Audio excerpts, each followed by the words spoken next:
My parents demanded I attend my golden sister's wedding, heartwarming, to cut me out of their will. When I refused, they screamed, "Family loyalty comes first," and cancel my college fund. My sister smirked. "You're just jealous I found love." The next day, my boss called. Turns out my parents had begged him for a loan, but he wanted to hear my side first. I don't think I ever really had a family. Not in the way people talk about it. The kind of family that stands by you, supports you, and loves you no matter what. No, my family had always been a hierarchy, and I was never at the top. That spot belonged to my older sister, Camille. Camille was the sun, and we were just planets forced to orbit around her. She was the golden child, the perfect daughter, the one my parents doted on like she was a rare and delicate flower. And me? I was the afterthought, the other one, the one who was always told to understand, to sacrifice, to be patient. It started early. When I was 7 and Camille was 10, she took a pair of scissors to my favorite doll, cutting off all its hair in ugly, uneven patches. I cried, holding the ruined doll in my hands, but when I ran to my mother, she sighed and said, "Oh, don't be so dramatic. Camille was just playing." When I turned 16, I got a used Honda Civic with a dented door and 120,000 miles on it. When Camille turned 16, she got a brand new BMW with a giant red bow on top. She deserves it, my dad told me when he caught me staring at the car in the driveway. She works hard. So did I. But that never seemed to matter. I had long since accepted my place in the family. It was easier that way. I put my head down, got good grades, and worked hard enough to earn a partial scholarship to the College of Charleston. The rest of my tuition was covered by a college fund my parents had promised me since I was little. I thought I was safe. Then Camille got engaged. It was her second engagement. The first one had ended in disaster. Something about her fiancé cheating on her, though I always suspected Camille wasn't as innocent as she claimed. But my parents acted like this wedding was a royal event. Money was no object. They booked an expensive venue in Savannah, rented out an entire hotel for the guests, and hired a wedding planner who charged more than my yearly tuition. A month before the wedding, my mom called me. "You're coming to Camille's wedding, right?" she asked, like the answer was obvious. I hesitated. "Mom, I have finals that week. I don't think I can make it." There was a long pause. "You don't think you can make it?" she repeated, her voice sharp. "I have finals," I said again. "If I miss them, I could fail my classes." "So what?" she snapped. "This is your sister's wedding. You think your little tests are more important than family?" "They're not little tests, Mom. They determine my future." "Well, your future won't matter if you don't have a family to support you," she said coldly. "If you don't come, you can consider yourself cut off." I felt my stomach drop. "What do you mean, cut off?" "I mean your father and I will no longer be paying for your college. We'll cancel your fund." For a second, I thought I had misheard her. "You're joking, right?" "I'm absolutely not joking," she said. "This is about family loyalty. If you refuse to support your sister, then we see no reason to support you." I gripped my phone tighter. "Mom, that's insane. You're really willing to throw me away over a wedding.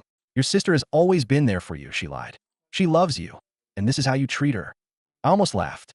Camille had never been there for me. Not once. "I can't miss my finals," I said again, trying to keep my voice calm. "Then you've made your choice," she said bitterly. "Goodbye." She hung up. The next day, Camille called. I considered ignoring it, but I knew if I did, she'd just keep trying. I answered with a tired sigh. "Hello." Well, Camille drawled. "Look who decided to pick up." "What do you want, Camille?" "Oh, nothing much," she said. "Just wanted to check in on my dear sister. You know, the one who doesn't care enough to come to my wedding." I closed my eyes, gripping my phone. I already explained to Mom. "I have finals. I can't." "Oh, come on," she interrupted. "Just admit the truth. You're jealous." I blinked. "What?" "You can't stand that I'm getting married and you're not," she said, her voice smug. "You've always been bitter that I have everything and you don't." I let out a disbelieving laugh. "Are you serious?" "Face it," she said, her voice dripping with amusement. "You've always wanted to be me, but you can't, so you just act like you're better than me instead." Something inside me snapped. "I don't want to be you, Camille," I said, my voice deadly calm. "I pity you." Her tone shifted. "Excuse me?" "I pity you," I repeated. "Because you need Mom and Dad to buy your love. Because you've never had to work for anything in your life. Because you're so empty inside that the only thing that makes you happy is tearing other people down." There was silence on the other end. Then, finally, she let out a low chuckle. "Wow," she said. "Guess Mom was right. You really don't care about your family." And then she hung up. The next day at work, my boss, Mr. Langford, called me into his office. I work part-time at a marketing firm in Charleston, trying to get a foot in the door before graduation. Mr. Langford had always been kind to me, but I had no idea what he was about to say. "I have an interesting situation," he said, leaning back in his chair. "Your parents called me." My blood ran cold. "My parents?" He nodded. "They asked for a loan." My hands curled into fists. "For what?" "Your sister's wedding, apparently." He studied my face. "They seem desperate. But before I consider anything, I want to hear your side." I swallowed hard, my pulse racing. My parents just told me they're cutting off my college fund because I can't go to Camille's wedding, I admitted. They always put her first. Always. Mr. Langford's expression darkened. He was quiet for a moment, then exhaled sharply. That settles it, then. I won't be giving them a cent. Relief flooded through me. Thank you. He smiled. Actually, I have a better idea. I frowned. What do you mean? He reached into his desk and pulled out a folder. You've been a damn good worker, he said. So I'll cover your tuition. Consider it an investment. I stared at him, completely speechless. You deserve better than the family you got, he added. And I don't believe in letting talent go to waste. Tears stung my eyes. I don't know what to say. Say yes, he said. And I did. That night, I ignored my parents' calls. The first few were from my mom, her name flashing on my screen over and over again. Then Camille tried. I let them all go to voicemail. But when my dad called, I picked up. What the hell did you do? He demanded the second I answered. I took a deep breath. I didn't do anything. You spoke to your boss, he spat. You told him some sob story, and now he's refusing to help us. I told him the truth. I corrected. That you were cutting me off because I couldn't drop my finals for Camille's wedding. He let out a harsh breath. You are so goddamn ungrateful. I gripped the phone tighter. Ungrateful? You're the ones who took away my college fund over a wedding. This is about loyalty, he snapped. Something you clearly don't understand. No, this is about control. I shot back. You wanted to punish me for not worshiping Camille like you do. But guess what? Mr. Langford is covering my tuition. Silence. I could practically hear the gears turning in his head. Then, finally, he said, so that's how you repay us? By embarrassing us? By making us look like failures? I laughed, though it was bitter. You did that to yourselves. Dad exhaled sharply through his nose, the way he always did when he was pissed but didn't know what to say. Then, in a low, angry voice, he said, you are not my daughter anymore. Something inside me twisted, but I refused to let it show. You made that decision when you chose Camille over me, I said quietly. Goodbye, Dad. I hung up. The silence lasted 3 days. Then, out of nowhere, I got a text from my mom. Mom, we need to talk. I ignored it. 5 minutes later, another one. Mom, I know you're upset, but this is getting ridiculous. I still ignored it. Then Camille texted. Camille, you're such a **ing freak. Do you even realize what you've done? I roll my eyes. Me? What exactly did I do? Her response came instantly. Camille, Mom and Dad are humiliated. They needed that loan. Now they're struggling to pay for my wedding because of you. I let out a humorless laugh. Me? So let me get this straight. They spent all their money on your wedding, expected a loan from my boss, and now that it didn't work, it's my fault? Camille, you always ruin everything. Just admit you're jealous of me and move on. I stared at my phone, stunned. Even now, when everything was crumbling around her, she still thought this was about jealousy. That was the moment I truly understood Camille. She wasn't just selfish, she was delusional. I put my phone on silent and went about my day. A week passed, and the text slowed down. I thought maybe they'd finally given up. Then, out of nowhere, my cousin Lauren called me.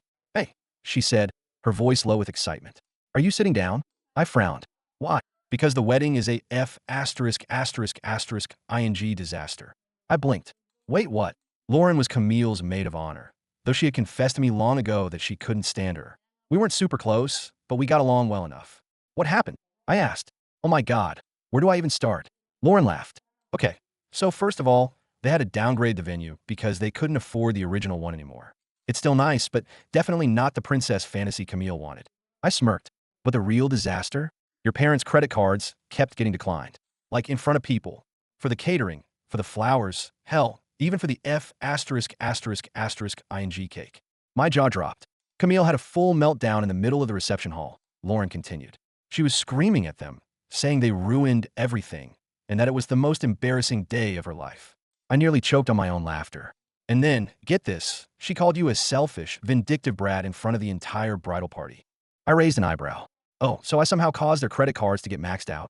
Apparently. Lauren snorted. You should have seen her face when your dad snapped at her and told her to grow the hell up. I blinked. Wait, Dad actually said that. Oh yeah, she confirmed. I think the financial stress is getting to them. They were fighting all night. I shook my head. Unbelievable.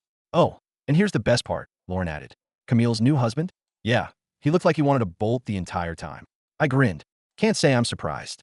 Neither am I, she said. Anyway, just thought you'd enjoy the update. I'll send you a video of Camille's tantrum later. I laughed. Please do. We hung up, and for the first time in a long time, I felt lighter.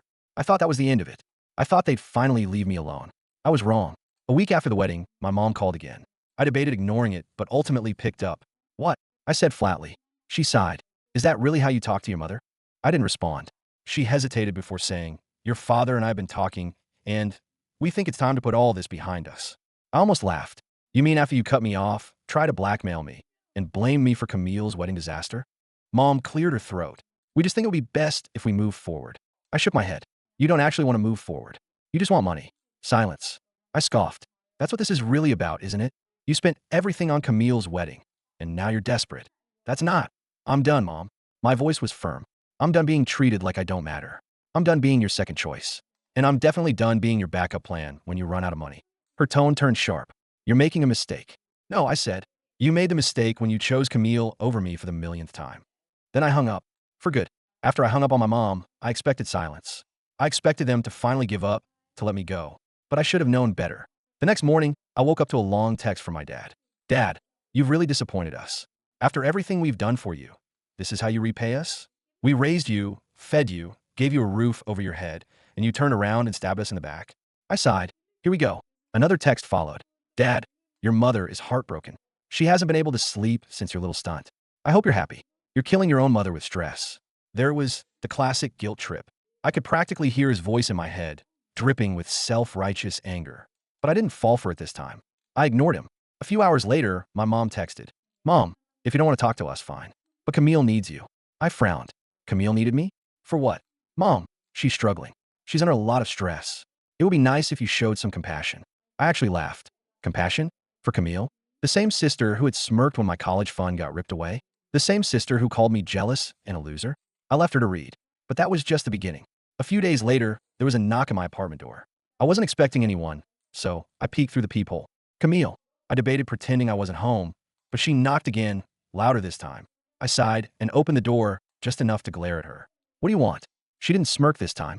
She actually looked tired. Her normally perfect blonde hair was a little messy, and she wasn't wearing her usual full face of makeup. "Can I come in?" she asked. "No," she exhaled sharply. "Look, I need to talk to you." I crossed my arms. "Talk." She hesitated. "Mom and Dad are struggling. Like really struggling." I raised an eyebrow, and she let out a humorless laugh. "Jesus, can you drop the attitude for 2 seconds? I'm trying to be serious here." I didn't say anything. She sighed. "They had to take out a second mortgage on the house. They're drowning in debt. And now Mom's health is—" She trailed off, biting her lip. I narrowed my eyes. "Mom's health is what?" Camille shifted uncomfortably. "She's stressed. It's making her sick." I stared at her. "So let me get this straight. They spent everything on your wedding, they ignored my education, they begged my boss for a loan, and now they're struggling because of their own choices. And I'm supposed to feel bad." Camille looked frustrated. "They're still our parents." "Yeah? And when was the last time they acted like my parents?" I shot back. She flinched. "I know they screwed up, okay? But—" She looked away. "You don't get it. You've always been the independent one. You got good grades, you worked hard. But me? I was never good at anything. Mom and Dad had to take care of me." I frowned. "Had to? Or chose to?" She swallowed hard. "Camille," I said slowly, "did you ever ask them to treat you like royalty? Or did they just do it? And you went along with it?" She didn't answer. I shook my head. "Look, I don't owe them anything. And I sure as hell don't owe you anything either." Her jaw clenched. "So that's it? You're just gonna let them suffer?" I let out a short, bitter laugh. "They let me suffer my whole life. Why should I care now?" She had no answer. I stepped back. "Don't come here again, Camille." Then I shut the door in her face. I thought that was the last of it. I was wrong. A few days later, I got a call from an unknown number. I let go to voicemail, but when I checked it, my blood ran cold. It was my dad, and he wasn't just calling to talk. He was calling to THR-8 me. "You think you're better than us, huh?" His voice slurred. He sounded drunk. "You think you can just cut us off like we're nothing?" I felt a pit form in my stomach. "You're selfish," he spat. "Selfish and ungrateful. We gave you everything, and you turned your back on us. But you know what? Fine. You want to be on your own? Good luck. Because when you come crawling back, don't expect us to be there." Click. I sat there, gripping my phone, my heart pounding. That was it. That was the moment I knew there was no going back. I went to work the next morning, still shaken. Mr. Langford noticed right away. "You okay?" he asked. I hesitated. "Just family stuff." He nodded knowingly. "They tried guilt-tripping you, didn't they?" I let out a small, tired laugh. "Something like that." He leaned back in his chair, studying me. "You know, I've been around a long time," he said. "And I've seen people like your parents before. People who take and take, expecting others to clean up their messes." I swallowed hard. "You don't owe them anything," he said firmly. "Remember that." I nodded. "Thanks, Mr. Langford." "Call me Dave," he said with a smile. It was a small thing, but at that moment, it felt huge. Because for the first time in my life, I had someone in my corner. and I wasn't going to waste it. After that voicemail from my dad, something in me changed. I was done. Done feeling guilty. Done second-guessing myself. Done believing that I owed them something just because we shared blood. But I wasn't just going to walk away. No, I wanted them to feel what it was like to be discarded, to be left to clean up their own mess for once. And I had the perfect plan. I started small. First, I made sure every single relative in our extended family knew exactly what had happened. Not through some petty social media post. No, I let it slip in conversations one person at a time. The story spread like wildfire. Ashley's parents canceled her college fund for Camille's wedding.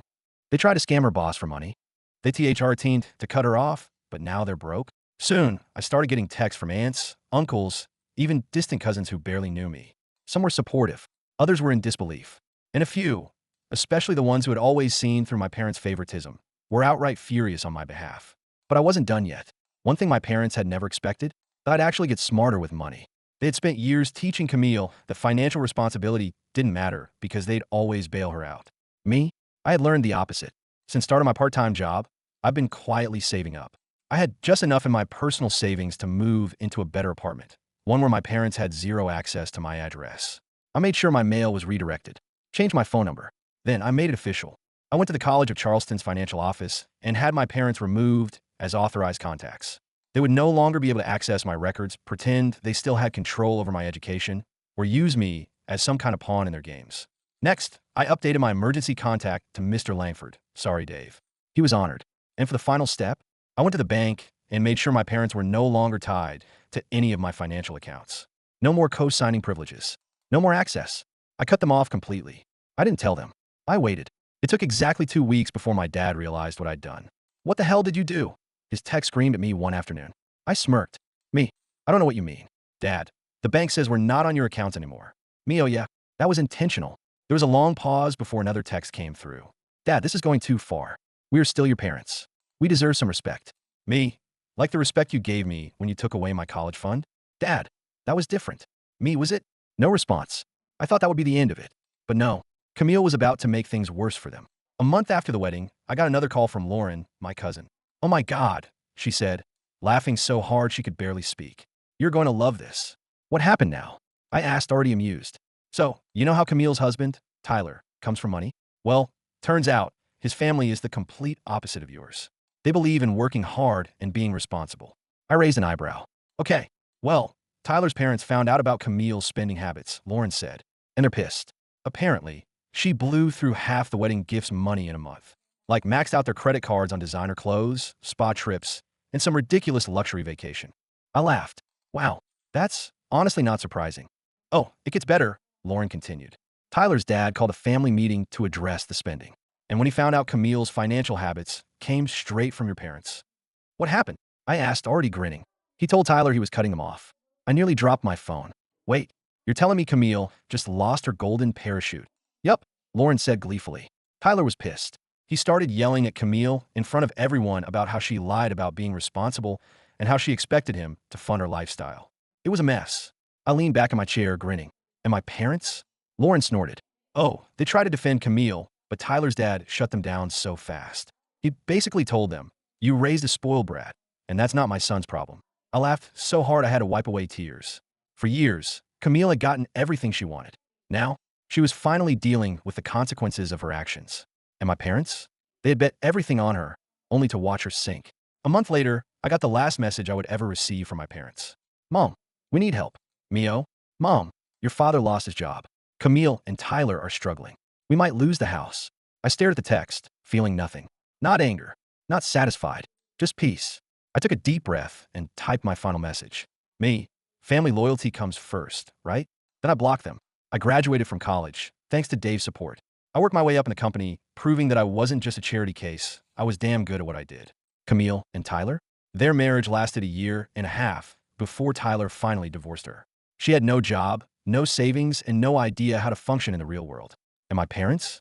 Last I heard, they sold the house, moved into a tiny condo, and barely spoke to most of the family. Turns out, people don't like liars and manipulators. As for me, I thrived. I built a life completely separate from them, surrounded by people who actually cared about me. And I never looked back.